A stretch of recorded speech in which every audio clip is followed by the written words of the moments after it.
නැවප්පන් නෑ. ඔව් බෑදෙනවා මෙහෙම අම්මට දිරි අම්මා කියනවා. ඔව් උඹ කියන්නේ වමෙන් දැම්ම කිව්වන්කෝ වලින් නම්මා. ඔව් කිව්වන්දායි වමෙන් දැම්ම ඉවරයි නේද අපි ආවකට දෙන්න උනත්. ආන්දර දෙනවා කිව්වන්දා නේ සමර ගොම්බට දැන්න තෙල් ගහන්නවත් ඉතින් කියලා. ඒකනේ බං ඒකනේ ඈ. ඉතින් බං බස් එකේ ඇවිල්ලා ඔව්. ඇඟවට මහන්සියනේ බං ඔව් ඇත්ත. ඈ ඇඟවට මහන්සිය තරහා අමාරුලාගේ මා දිගරට ඇවිල්ලා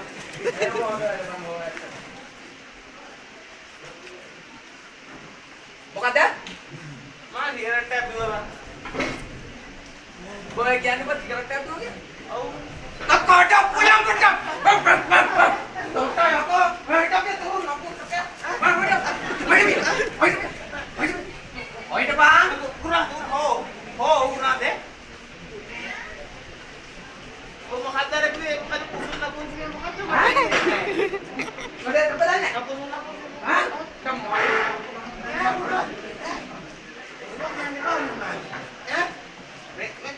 දිගරකුනේ උඩලා ඉන්නේ බෑ ඇයි? දැන් දිගරකුනේ ඉහළ පන්ති ඈ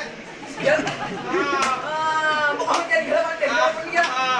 දැන් ඉස්තර වගේ ගොල්ලෝ ඇඟි ගොල්ලෝ රෙප්ප ගහන්නේ ඉතින් කොහොමද දැන් ඕක මහ ලොකු වැඩේනේ උඹට ලයින් එකේ ගහන්න. ඈ? ඔබ ඉත බං ඉස්පාට ගහුවට මහාට කරොට බලුණා අදේනේ 50ට ගහන්න කොහෙදකෝ දැන් කාලේ 2000ක් වෙනවා. ඈ? අපේ කාලේ 50කට ගහගන්න බැරුණා. උඹ මේ ඉතන නෙමෙයි වුණාද මං කියන්නේ සිගරට් එක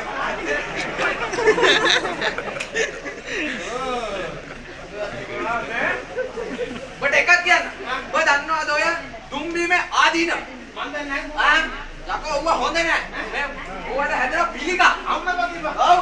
පිළිකා අනේ මේකේ ඔක 50 නෙමෙයි එකදී මහා 200 වෙන. 200 වෙන. අම්මා. අර රජී ආවාදයක් කියනවා තුන්බික පිළිකා ඇති කරයි කියලා ඉතින් ඔබ යනවා සිගරට් බොන්න.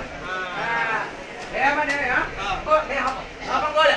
ඔබ අදින් පස්සේ හිම්මනද විකරට පීන තිබ්බොත් ඕ දනගනේ ලන් සීට් එකෙන් අමුඩේ ගහලා තියනවා අතර ගේට්ටුව ඉස්සරහ වාහන රුපියල් ගන්න එක කරගෙන ඉන්න. අනේ ගුරුනාද එහෙනම් මං ආයෙ බොන්නේ නැහැ ඔගේ මේ නාචිත් එකෙන් ගහන්න බොක්සරෙන් ගහන්න බොක්සර් එකෙන් ගන්න. මේ ගුරුනාද මම මේක ලයිට් එක පේනවද? මොකොත් නෙවෙයි.